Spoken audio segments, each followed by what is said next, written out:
Welcome back for another deep dive. Today, we're going to be looking at something pretty fascinating, existential psychotherapy.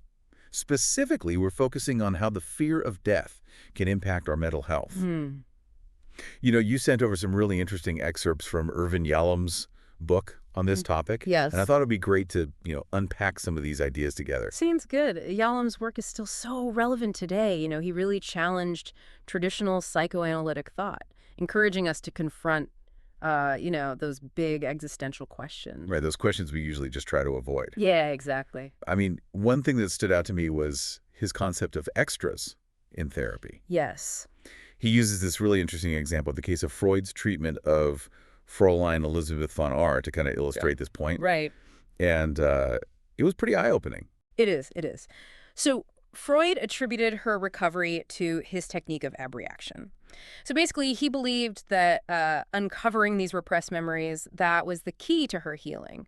But Yalom points out that was a lot more going on in her treatment. Right, there was a lot more going on. A lot more. I mean, Freud sent Elizabeth von R to her sister's grave, encouraged her to interact more with her family, and even attended a dance to observe her. Oh, wow. And he called all of these things extras, but it makes you wonder if they actually played a much bigger role in her recovery than maybe he even realized. Right, right. It really challenges us to think about the different ways that therapy can actually work, even unintentionally. Absolutely. Yeah. Absolutely. And I think, we see this even today, right? There are these subtle, maybe even unintentional ways that therapy is working, Yeah. that we might not be fully aware of. Mm. Another thing that Yalom really focuses on is, how limiting it can be to only look at libido, as Freud did, to explain all human behavior. Oh. And this is where we can start to look at the neo-Freudians, like Sullivan and Horney and Frumkin. Yeah. The new Freudians, they shifted the focus away from, solely instinctual drives Right. to the individual's need for security and acceptance within their social environment. Right. So it becomes less about our inner drives and more about, how we're actually navigating the world around us. So is it nature or nurture, or is it maybe this delicate dance between both? I think so. It's fascinating to think about how those two kind of, bump up against each other. Yeah. A child, naturally wants to explore, wants to grow, but that need bumps up against their need for approval from, parents or caregivers. Right. So there's this constant push and pull between the two forces. It's like we're constantly negotiating who we are versus who we're expected to be. Yeah. This kind of reminds me of another point that Yalom makes, and that is this idea that freedom can actually be a source of dread, which sounds a little paradoxical, but when he explains it, it makes a lot of sense. Yeah, that is a very interesting point. What do you think he means by that? Well, I think when we're talking about freedom in an existential sense, it goes beyond just having choices, right? Right. It's more about the lack of inherent structure, that there's no inherent structure in the universe. Wow. Yeah. So that means, like, we're responsible for creating our own meaning, Yeah. our own purpose. Yeah. Like, there's no safety net, no cosmic plan. Exactly. That's kind of terrifying when you think about it. Yeah, it is. It is. And this realization that we are essentially standing on the precipice of a vast unknown, that is what he calls dread. Dread. Yeah. I think we've all had those moments where we feel completely unmoored. Yeah. Like we're adrift, just floating, Yeah. and there's nothing to hold on to. Yeah. I mean, is that what it feels like to have a brush with existential dread? It very well could be, yeah. And the thing is, these existential issues, things like death and freedom and isolation, meaninglessness, these aren't just for people who are, psychologically troubled. These are things that we all experience. Oh, wow. Yeah. So we're all in this together. We are. It's part of what it means to be human. That's actually kind of comforting in a weird way. It is. But as Yalom points out, what's really key here is how each individual experiences and copes with these challenges. Right. Because if these questions are universal, then it makes sense that how we deal with them will have a big impact on our mental well-being. Oh, absolutely. And that leads us to one of Yalom's main arguments, which is that death anxiety Okay. is a primary source of psychopathology. So he's suggesting that our fear of death, maybe even if we're not consciously aware of it, Right. is actually driving a lot of our anxieties, a lot of our defenses. Exactly. And this is really where he breaks away from Freud, because Yalom argues that even Anxieties that might seem like solely erotic, like castration anxiety, they were actually rooted in the fear of death. So it's not just about dying, is it? It's about disappearing. Right. It's about being completely forgotten. Yes.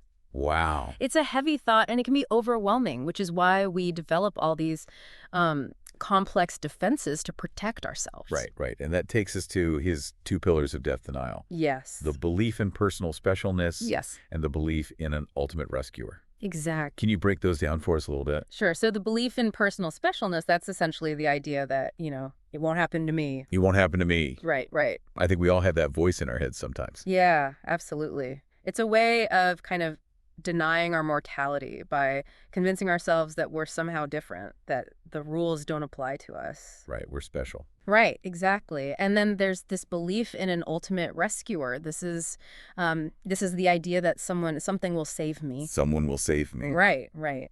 And this can manifest in many different ways. In our relationships, in our religious beliefs, even our political ideologies. Mm-hmm. It's this hope, this clinging that some external force will protect us from the ultimate threat. So it's like we're outsourcing our fear of death. Yes, exactly. We're putting it in the hands of someone or something else. Yeah, yeah. And Yalom really illustrates this with some powerful examples from his book. He does. He talks about Mike, who is a cancer patient. Yes. He really values his independence and has spent his whole life proving that he can overcome any obstacle. Right. He perfectly embodies that specialness defense. Yeah. Yeah. And then there's Sam. He's a heartbroken husband who's clinging to this hope that he can reconcile with his wife. Right. And he's the ultimate rescuer example. Exactly. And by contrasting these two individuals, Yalom shows us how these defenses can really play out in real, sometimes very tragic ways. Yeah, it's a reminder that these aren't just abstract, theoretical concepts. They actually directly impact how we're living our lives. They do. And how we face or don't face, our own mortality. But we're going to take a quick break, and we'll be right back. Sounds good. Before the break, we were discussing how confronting our mortality can really be a catalyst for personal growth. Yeah, it's kind of counterintuitive. Yeah, it is. It is. But Yalom suggests that, facing this fear of death, it can actually lead to a deeper appreciation for life. Yeah. You mentioned some of the examples from his book, some of his patients that went through this. Right. But how do we actually go about doing that? That's a really good question. Confronting something as profound as our own mortality. Yeah, and it's not about becoming, obsessed with death or dwelling on it constantly. It's more about integrating this awareness into our lives in a healthy way. And Yalom actually argues that this integration, it's essential for our psychological well-being. Okay. So I know he offers some specific tools, techniques for people to kind of help them do this. He does. One that I thought was really interesting was death anamnesis. Yes. I mean, it sounds kind of intense. It can be. But basically it involves guiding patients to explore their own history with death. Okay. So really kind of uncovering early experiences that may have shaped, their beliefs and anxieties around mortality. Oh, interesting. Yeah. So you're going all the way back to childhood, looking at those early encounters with death. Right. Maybe it was the loss of a grandparent or even a pet and how that may have impacted them. Right, because by bringing those early experiences into conscious awareness, people can begin to understand how those past events might be influencing their present day fears and behaviors. So it's like you're deconstructing those deep-seated defenses. Yeah. Like that belief in specialness or the ultimate rescuer. Right. And by understanding where they came from, maybe you can start to dismantle them. Exactly. And by doing that, patients can begin to develop more, adaptive ways of coping with their anxiety. I see. He also talks about using certain therapeutic techniques. Right. Things like guided imagery or role-playing. Yeah. To help people confront their mortality, all in this safe and supportive environment. Right. But I imagine those can be really, really emotionally charged experiences. They can be, which is why it's crucial for the therapist to be both skilled and compassionate when guiding a patient through these techniques. Yeah. For example, with guided imagery, a therapist might lead a patient through a visualization exercise where they actually imagine their own death. Wow. And, how the people around them, how they would react. I can imagine for some people that would be just so difficult to face. Yeah. But I can also see how it would be really liberating, right? It can be, yeah, it can be. Almost like a way of mentally rehearsing for something that we all know is going to happen eventually. Right, Kind of taking away the fear of the unknown right. or the powers that that unknown has. Yeah, and, the idea here is not to make death seem less scary, Okay. but it's about stripping away this denial and really confronting that reality. And by doing so, we can kind of free ourselves from a lot of that anxiety and fear that keep us from really, truly living. That makes sense. That makes sense. He also highlights the importance of, the relationship, the bond between the therapist and the patient. Oh, absolutely. That it's crucial for this kind of work. Yeah, because, this kind of work, it requires such a tremendous amount of vulnerability from the patient. Right. And the therapist needs to be able to hold that space, Yeah. with empathy and understanding. And I imagine that also means that the therapist has to be willing to confront their own mortality as well, right? Oh, absolutely.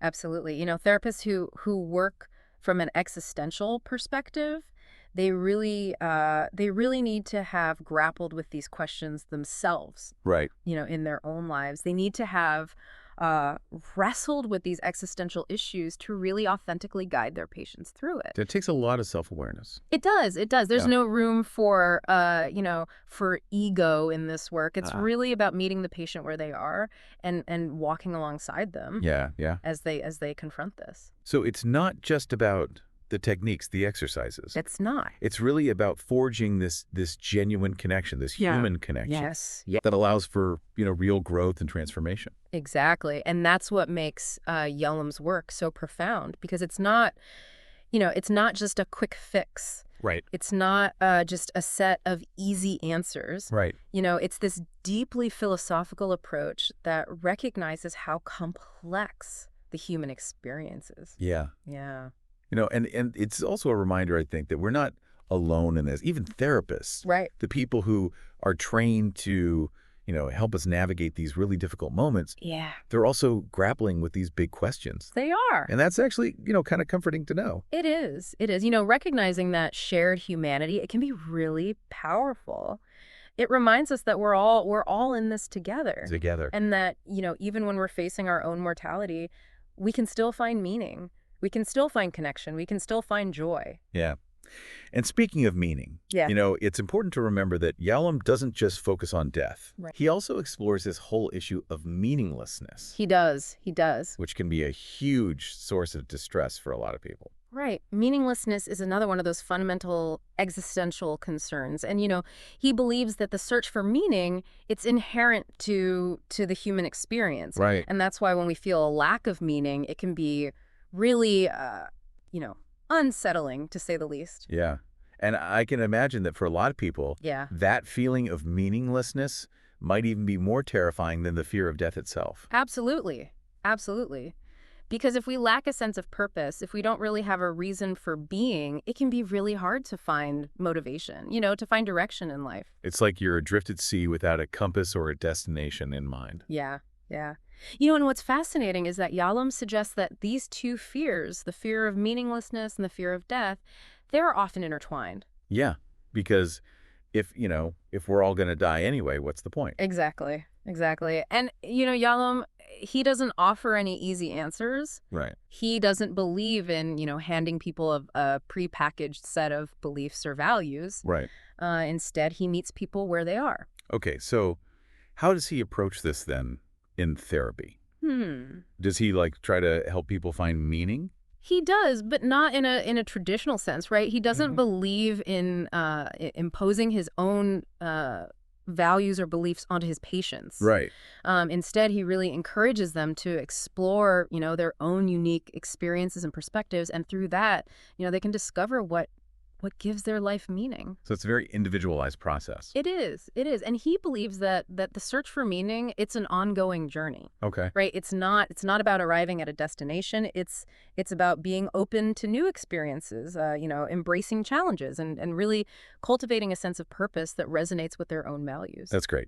And he also talks about the importance of self-transcendence in this in this process of finding meaning. It's about going beyond our own self-centered concerns. Yeah. And connecting with something much, much larger than ourselves. Exactly. Because he believes that, true meaning, it's not found in, self-indulgence or pursuing pleasure. Okay. It's found in contributing to something that's bigger than ourselves. Okay, so it could be like our work or relationships or our creative pursuits. Right. It could be those things. Or it could be, our involvement in social causes. It's really about finding a way to make a difference in the world. Right. To leave some sort of positive impact. Exactly. Exactly. And he argues that this sense of self-transcendence, it's really essential for, protecting ourselves against the despair that can come from facing our own mortality. So it's not about finding meaning. It's Oh, about yeah. creating it. Yes, yes. It's about, being active participants in our lives, Right. right? We're Right. not just, passive victims of circumstance. And he also talks about, accepting responsibility. He does. Which, I mean, that can be a really daunting task for people, It can be. It can be. especially, if we're feeling lost or uncertain. Right. And this is where Yalom's work, it gets, really challenging, but also very liberating because he believes that, true freedom, it comes from acknowledging that we are responsible for our choices, for our actions. So it's not about blaming other people for our problems It's not. It's not. or feeling like we're powerless to change. Right. Right. It's really about recognizing that we have agency. Okay. We have the power to shape our own lives. Even within the constraints of our own mortality. Even within those constraints. Yes. And I'm guessing that accepting responsibility also means like owning up to our mistakes, Yes. to our shortcomings. It does. It does. And that can be difficult, but it's essential for growth. It's essential for self-awareness. It's like really taking ownership of our own story, even the parts that aren't so pretty. Exactly. Exactly. And Yalom believes that, by doing that, Mhm. by owning our stories, by acknowledging our responsibility, by embracing our freedom, that we can really move toward a more authentic existence. That's powerful. I mean, this whole approach to therapy, it's about so much more than just addressing symptoms. It is. Yeah. It's about helping people grapple with these fundamental questions of existence. It is. He's not just treating mental illness. Right. He's helping people navigate what it means to be human. Mm. And he does it in a way that's both intellectually rigorous and deeply compassionate. Yeah, and I think, what I really appreciate about his work is he doesn't shy away from the tough stuff. He doesn't. He acknowledges that there's pain, there's fear, but there's also beauty. Yeah. And there's meaning to be found even in the midst of suffering. Exactly. Exactly. And I think that's what makes his work so relevant, so enduringly relevant. Yeah, I think you're right. It speaks to something that's very deep within us, Right. something that transcends time and circumstance.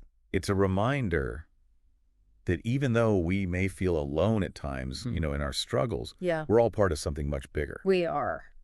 And, that brings us to another key area of his work. Yes. Relationships. Relationships, exactly. Because Yalom really goes deep into how facing our mortality can actually impact our relationships. Right, right. And he talks about how, this fear of death can drive us towards isolation.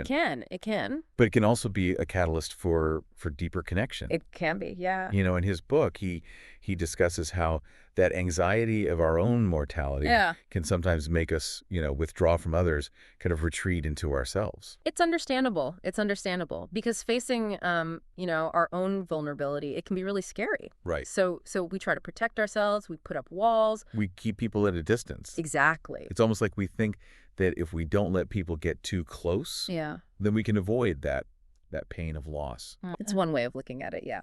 But Yalom, he also emphasizes the other side of that. Okay. That by, recognizing our shared mortality, it can actually foster a deeper sense of empathy Yeah. and connection with others. It allows us to see them, not just as, objects, Right. but as fellow travelers on this journey. Exactly. Exactly. Knowing that we're all, going to die someday can actually make us more compassionate and understanding toward others. Yeah, it's that reminder that our time together is precious and that these connections with other people, Yeah. this is what really gives our lives meaning. It does. It does. And that's where, that's where that real healing power of existential psychotherapy really comes in, because it's not just about, addressing those individual symptoms or problems. Right. It's really about helping people to live more fully, more authentically within the context of their relationships. So it's about recognizing that we're not just isolated individuals, but that we're interconnected. Exactly. Yeah. Exactly. And he believes that, cultivating those relationships, nurturing those connections, it's essential for finding meaning and purpose in life. And he offers some really practical advice on how to do that, He right? does. He Like does. how to communicate more authentically, how to set boundaries, how to embrace vulnerability. Right. And he also emphasizes the importance of forgiveness, Yeah, both of ourselves and others, because he argues that holding on to, that resentment, that anger, it only perpetuates our own suffering. makes sense. If Right. we can't forgive ourselves or let go of those grudges, Yeah. it's going to be pretty tough to move forward and create those meaningful connections. It is. It is. And forgiveness is really, it's essential for healing. It's essential for growth, both personally and in our relationships with others. Yeah, there's that saying, holding on to anger is like drinking poison and expecting the other person to die. I love that. I love that. And Yalom believes that, by practicing forgiveness, by cultivating compassion and understanding that we can create much more fulfilling and authentic relationships. Absolutely. And, another thing he talks about is gratitude. Yeah. Taking the time to appreciate those good things, Yes. even in the midst of difficulty. Yeah, that's another key theme in his work. And he believes that practicing gratitude can really be a powerful antidote to that despair, that meaninglessness that can arise, from facing our mortality. Because if we're so focused on what we don't have or what we're afraid of losing, Yeah. we lose sight of everything, all those good things that are already present in our lives. Right. We get caught up in that scarcity mindset. Yeah, And gratitude, it helps us to shift that perspective. right. It's about focusing on abundance rather than lack. Exactly. Yeah, and that shift can have a huge impact. It can. It can. And it can also, help us be more resilient when we are facing challenges. It's like, what you focus on expands. Yeah. So if we're focusing on gratitude, then we're more likely to experience those things. Right. It becomes this self-fulfilling prophecy. It does. And the more we, experience that gratitude, the more likely we are to, reach out to others, to connect with them, to give back. It's a beautiful cycle. It is. Yeah. It is. And it's amazing how these simple practices, forgiveness, gratitude, compassion, Yeah, they can have such a profound impact. it can. And it's all tied back to this idea of facing our own mortality. Right. And, that's the beauty of Yalom's work, that it's not about denying death. Right. It's about, bringing that awareness into our lives in a way that allows us to live more fully. He really challenges us to embrace, the whole human experience, the good and the bad. He does. He does. And in doing so, he offers us a path towards greater self-awareness, a deeper connection with others, and a much more, profound appreciation for life. This has been such a mind-expanding deep dive into existential psychotherapy. We've covered so much, from the fear of death Right. to the search for meaning, to the Yes. power of these human connections. Yeah. What stands out to you as a key takeaway from all this? What really resonates with me is this idea that by confronting our own mortality, we can actually unlock a deeper level of aliveness. Mm, Yeah, it's a paradox. it is. But it makes a lot of sense because, by accepting our finitude, we're actually freeing ourselves to really live in the present moment. To embrace life fully. Absolutely. And this is just the beginning. Yes. There's still so much more to uncover in Yalom's work. So much more. So we're going to delve even deeper after a short break. Yeah. It's really incredible how this awareness of death, of our own mortality, can really have this ripple effect on, Yeah. on basically every aspect of our lives. It really can. Even down to how we relate to other people. Right. And that is the core of what Yalom is trying to say. It's not about being fixated on death, Right. but rather how can we let that awareness inform how we're living our lives? Right. How we love, how we connect with other people. Exactly. And the good thing is, he doesn't just kind of leave us with these, profound insights and that's it. Right. He actually gives us, some things that we can do. He offers a path forward. Yes, he does. So, practically, what are some of the ways that we can integrate these ideas into our lives? Well, one of the most powerful practices that he recommends is something that he calls the ripple effect. Okay. And it involves contemplating the impact that our lives have on others, both, now in the present and in the future. Oh, that's interesting. Yeah. So it's like recognizing that our actions, even the small ones, Yeah. they create these ripples that go way beyond ourselves. Exactly. Exactly. And, it's about asking ourselves, what kind of legacy do I want to leave behind? Hmm. How do I want to be remembered by the people that I love? That's a really powerful question. It is. It is. It encourages us to think beyond ourselves and to really consider, that larger impact that our life Right. has. So it's not just about me. Right. It's about the impact I have on everyone around me. It is. And it can be really motivating because when we realize that our life does have meaning beyond ourselves, Yeah. it can fuel that desire to want to make a positive difference. And I love that it doesn't have to be these big, grand gestures or heroic acts. Mhm. It can be the small The things. small things, exactly. A kind word, Right. a helping hand, Yeah. just, being there for someone to listen. All these things can create these really positive ripples. Absolutely. It's about bringing more awareness and intention to our interactions. Mm. Recognizing that every encounter, Yeah. no matter how small, has the potential to create positive change. It's almost like shifting from this, what can I get, Yeah. to what can I give? I like that. Yeah, it's really about embracing a more generous and compassionate way of being in the world. This deep dive has been, truly transformative just in thinking about all of this. Yeah.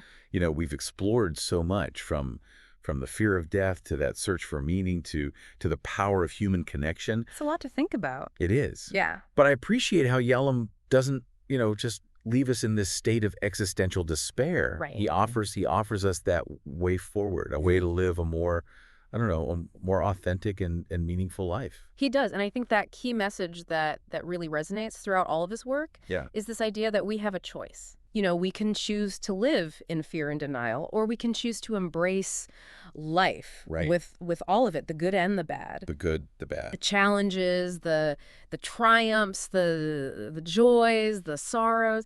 It's all part of it. Yeah, it's really about choosing to live with intention, It is. making those choices that align with what we value, Mhm. and creating a life that feels both, meaningful and fulfilling. Exactly. Exactly. And while that journey might not always be easy, Right. it's definitely a journey worth taking because ultimately it's the journey that leads us back to ourselves, back to our truth and to that connection that we all share with each other and with everything. And that's a great place to wrap up. Thank you so much for joining us for this incredible deep dive into existential psychotherapy. Yeah, thanks for having me. We hope you found some valuable insights, some inspiration, Yeah. and maybe even a renewed sense of purpose. Keep exploring these ideas. Yeah. Keep asking those big questions, Keep diving deep. and keep striving to live a life that's authentic and meaningful. Yeah. And until next time, keep diving deep.